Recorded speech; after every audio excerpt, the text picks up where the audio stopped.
Hello everyone, welcome back to another 2v2 Warhammer battle. This is going to be the Vampire Counts and the Greenskin allies versus two Chaos armies. For my army here, we are being led by Ghorst, who only has one spell, his unique summoning spell, which could be either White Kings or Graveguard. That's all I brought for him. I do have a actual Necromancer over here that has the most spells that I was going to be using, which is the Raised Dead, Van Heel's Dance Macabre, and the Invocation of Nehek. We also have two White Kings, a Cairn Wraith, the Mortis Engine, a Corpse Cart with the Unholy Lodestone. Our front line is very weak, two Zombies and two Skeletal Warriors, but our back line is pretty strong with the two Crypt Horrors and two Blood Knights. I also have a Dire Wolf pack out here. Specifically because Chaos armies, it is so common to see Kolek double Shaggoth builds. It's just so damn common. So that's why I brought two Blood Knights and the Dire pack for more anti-large. Now this player did not bring any of those, but this player did bring a Kolek and double Shaggoth. Front line of Chaos Marauders with great weapons. We have, well, I should probably sell this. We have two Aspiring Champions over here, two Chosen, and again Kolek and double Shaggoth.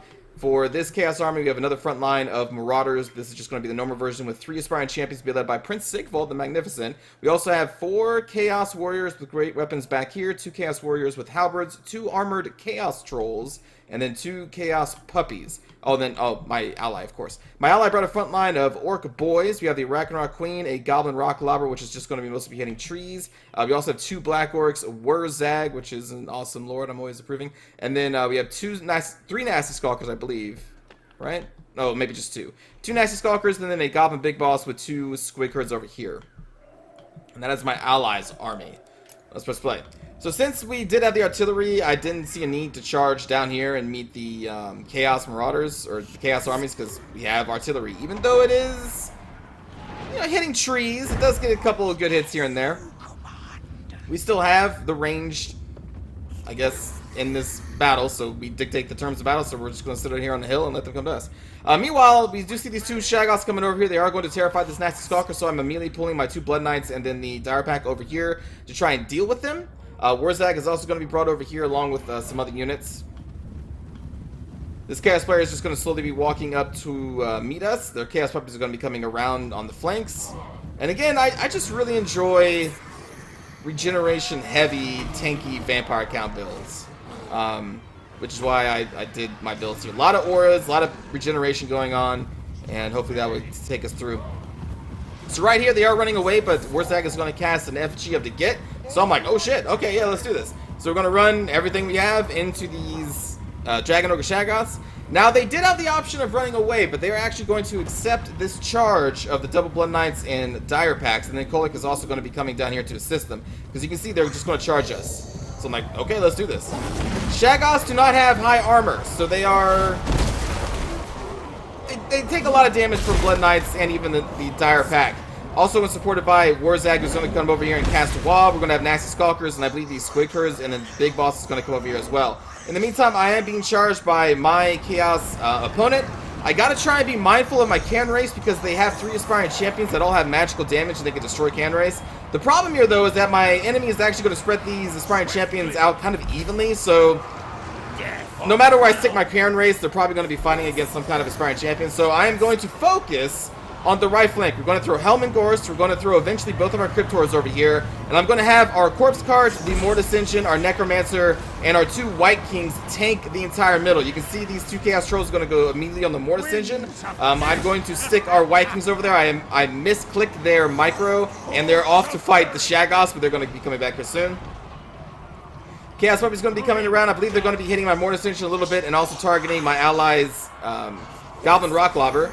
And now if you pause it for a moment here, I was too concerned over on my side to really pay attention to what's going on here, but with the assistance of our ally, we have managed to deal with this Dragon Ogre Shaggoth. We are dealing with the second one, and Kolek is still at full health, but we still have a lot of Blood Knights left, although their health is low, but it's not going too terribly bad. As long as we can deal with the Shaggoths and Kolek, I am totally cool with having my Blood Knights and the Dire Pack be totally destroyed. That's a trade that I'm willing to take. Because after the Shaggoths are dead, there's really nothing else I need the Blood Knights for other than just generic shock cavalry. I don't need them to help me take out the Chaos Trolls, because Chaos Trolls are not that big of a threat to the Vampire Counts, just due to our fear, or I should say fear, because they also have fear. But our terror, you can see they're being terrorized right now. They have very low leadership, so they're very susceptible to the Vampire Count's terror abilities, which we have quite a few with the Cairn Wraiths and the Mortis Engine. I'm kind of, keeping this spread out. So over here again, I am focusing on the right flank. We do have an invocation of the heck. I'm going to be casting Van Heel's Dance Macabre on the Can Race because I like doing that to buff up their melee attacks so they can actually deal a lot of damage because they have a very low melee attack. Meanwhile, my allies, Orc Boys, have been tanking the... Let me actually slow it down because I didn't show much of this. But what my ally did here, they threw their Orc Boys into the Marauder line backed up by the Aspiring Champions. And the Orc Boys are trading pretty favorably with the Chaos Marauders. What was going to determine the victor in this battle is if the Chosen could get in there and kill the Orc Boys, because Chosen are really good at killing Orc Boys. They're super tanky. But my ally actually threw in their Ragnarok Queen to stop the Chosen from ever getting into the front line, and they've been taking the other Chosen with summoned Spider Hatchlings, and this Spider Queen is going to be bouncing back and forth, and she kind of nullifies the threat that the Chosen would have on my allies' infantry. Meanwhile, they're sending both their Black Orcs over here to help deal with these Chaos Warriors and Chaos Marauders over here. I just want to let you know what my ally was doing. The Goblin Rocklobber was sniped by the 2 Dire Packs, and then meanwhile over here, Warzak did take some damage from, I believe, Chaos Marauders and Kolek. But we are now dealing a significant amount of damage to Kolek's Sun Eater, and we have routed off the 2 other Shaggoths. You can see my Blood Knights are taking a lot of damage, and my Dire Pack just died. But again, this is a trade I'm worth doing. Now, I could have pulled back here and tried to do Invocation of Nehek on the Blood Knights, but I opted not to because I was too busy marking over here anyway. So I was like, it's fine. Maybe they'll kill Kolek. Maybe they won't. We'll see. Meanwhile, back here, you can see we are rerouting the Chaos Trolls for like the 2nd or 3rd time from our White Kings, who are doing a massive amount of damage to the Chaos Trolls. And the White Kings are buried deep in this pocket of just massive amounts of regeneration, so I have no need to even heal them. They're super tanky with the Corpse Cart nearby, giving them a 56 melee defense. And then all the regeneration is keeping them in this fight against Prince Sigvald as these 2 are going up against him. And that's totally okay. Dire Pack going to come back in here, so we're going to summon some zombie assistance from our Necromancer who's kind of staying out of combat. You see zombies being popped here, and there will be more zombies popped back here just to reinforce the front line, which is slowly dying. But the thing is, Vampire Counts are very good at holding. That's what they do. The units will fight to the bitter end, so I think, honestly, Chaos has a tough matchup against Vampire Counts. I think. Honestly, a lot of factions have a tough matchup against Vampire Counts. They are one of the strongest factions in the game, hands down. Even if you bring Helm and Ghorst too, I kept very safe over here, very far away from like Prince Sigvald who can mess him up. And actually, I guess it's kind of it, the only one who can focus him down. Yeah, that's why Helm and Ghorst is over here with the Cryptors and the Karen Race, because he is relatively safe over here fighting against Marauders and these Chaos Warriors. But you can see, like, our front line of zombies, Summon Zombies, Skeletal Warriors are holding off all of these units. And we are just slowly, like, because keep in mind, this Mortis engine is killing them all.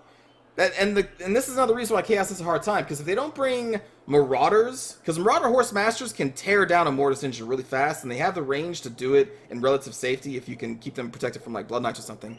But without Chaos Marauder Horse Masters, and without the Shaggoths that actually died over there, and this is another reason why I was totally fine with my Blood Knights dying to Shaggoths and Kolek and getting them out of the field, because the Shaggoths and Kolek are one of the few things that can just pierce your front line and snipe your Mortis engine. It's either that, or spells, which they didn't bring, and then Horse Masters are like the easiest way to do it. Without those, though, you can see all these Chaos Warriors, all these Marauders are just being held up by fodder units and summoned fodder units, and these 2 White Kings that are just tanking for days because they're so good with all this regeneration. And this entire battle, they've just been suffering. You see those stats down there. They're getting the damage over time debuff, and it definitely stacks, as minutes progress on. Mortis Engine is such a good pick against Chaos, if you can keep it safe from Shaggoths and, again, like Horse Masters and the like. But yeah, so Kolek is now almost dead, and you can see that my Blood Knights are also almost dead, but they are still alive. They're technically not fully dead yet. The Dire Pack did die, but the Blood Knights are there. They can be healed up if I want to, but I'm bringing them back over to my side of the battle now that the Shaggoths are dealt with.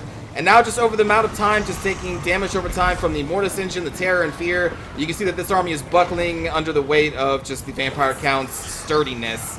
And meanwhile, back here, these Chaos Trolls are trying to charge back in, but we routed them off again with the Karen Race, who have Fear and Terror, so they just re-terrorized the low leadership of the Trolls and made them routes. And now Helm and Ghorst is coming back in, and yeah, that's going to be a GG for our opponents. Without those Shaggoths, and especially without the Chosen, I guess the Chosen did end up getting a ton of kills, but no, they got a ton of kills against Spiderling Hatchlings, so they basically don't even matter.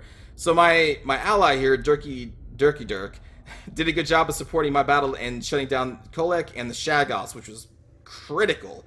And then did a really good job of moving this Ragnarok Queen to tank Chosen units, because these are not armor piercers, these are not the great weapon versions, so in that entire fight, she just made these guys null and void. They were like a non-issue in our battle because of this one Ragnarok Queen who was safe from the Shaggoths, who can definitely kill her, because again, we poured all of our efforts into killing them before they can make an impact on the battle. So with my Blood Knights, with Warzag's support, and then the move of the Ragnarok Queen, kind of all those were MVP moves. They shut down the Chosen and the Shaggoths, and everything else just crumbled on the way to my allies' army. And you can see the amount of kills the Orc boys got against those Marauders. They traded kind of evenly, actually, all things said. But it's these Black Orcs that kind of really dealt the final blow.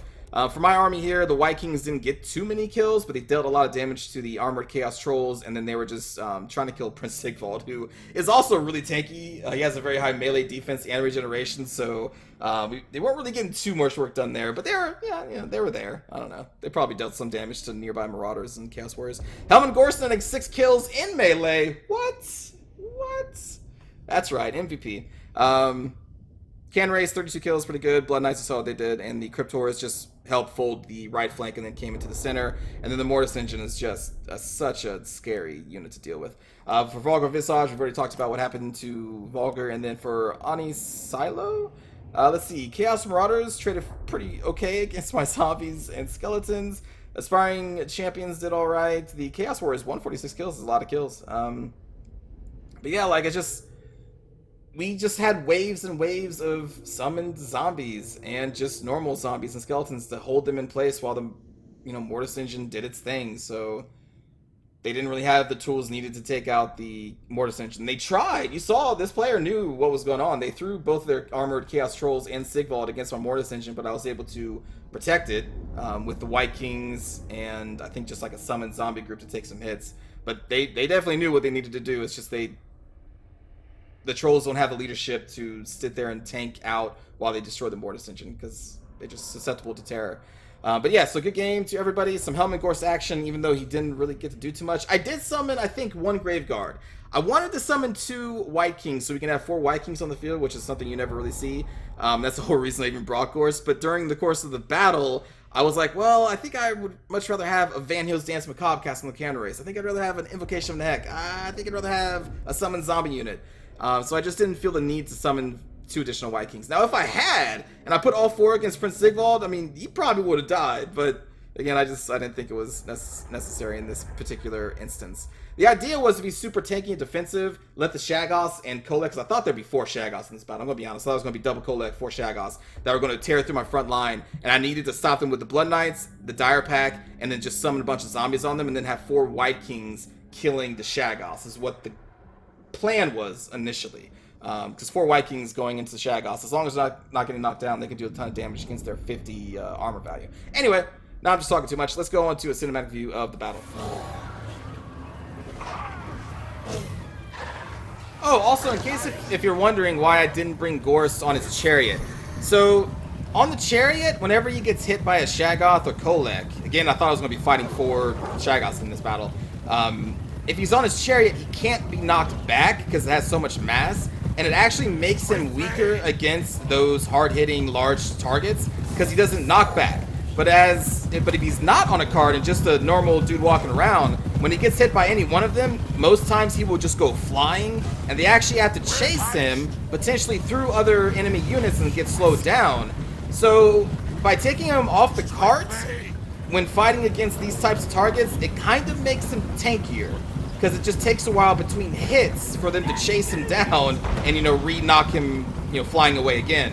Whereas if he's on his corpse guard, he just stands in position and will just take the hits, and they don't need to run to him after every single hit. So just something to think about when fighting against, Chaos. Or, Empire, people who can take Griffins to charge down and try and snipe Helman Ghorst, things like that.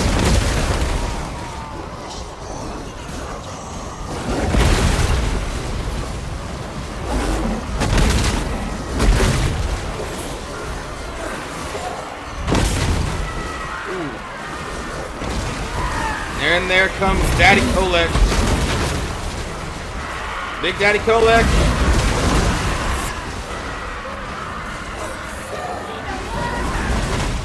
It's a lot of hate over there.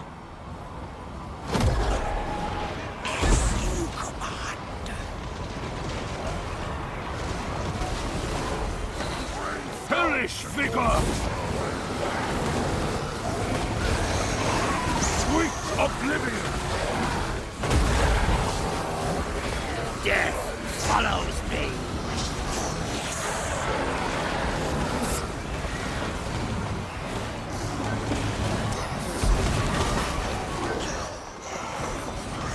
Where is that Hellman? He's in here somewhere. Come to me.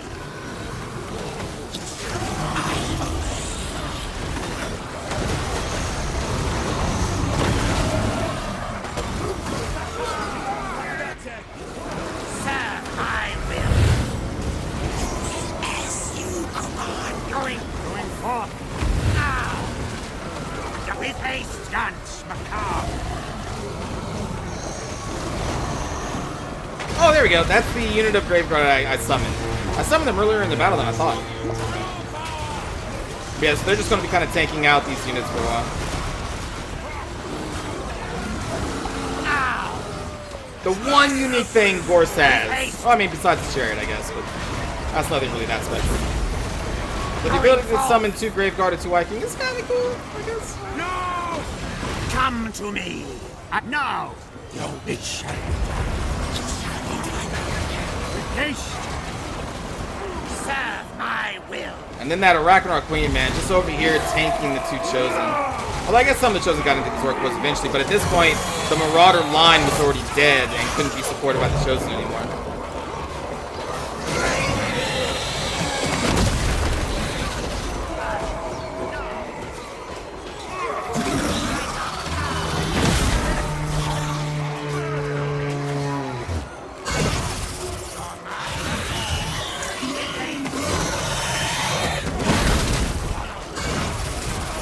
Also, something you may want to turn off on your Arachnar Queen. She, has these little gobos firing bows. In case you don't know, whenever they're firing bows, they are actually taking away from her vigor. So she will be drained of stamina quicker if you leave them on fire at will.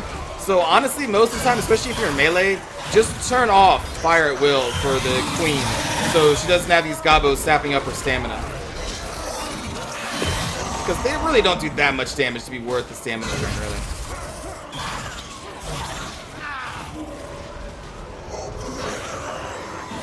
Join my minions.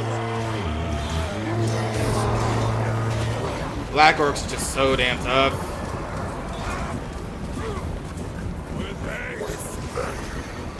Something I never really understood is why don't they give Chaos Chosen units immunity to psychology? That would help them a little bit, especially in the Vampire Count matchup. They're Chosen. Like, why do Black Orcs get immune to psychology, but Chosen don't? That never made sense to me.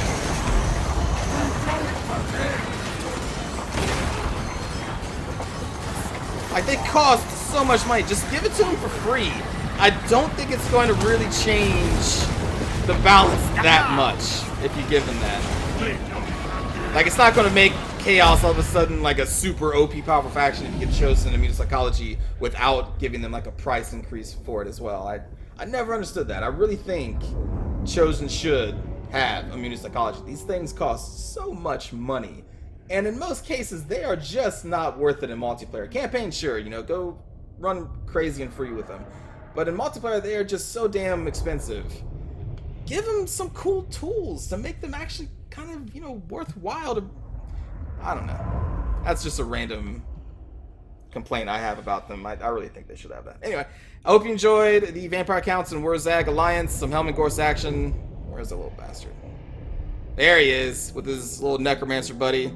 And his staff is kind of large. Oh, no, I guess it's not. It's just the same as the Necromancer. You suck, Ghorst. You just are the worst. But I thought I'd give him some love here. And there you go. There's some Helmet Ghorst love. Take care, everybody.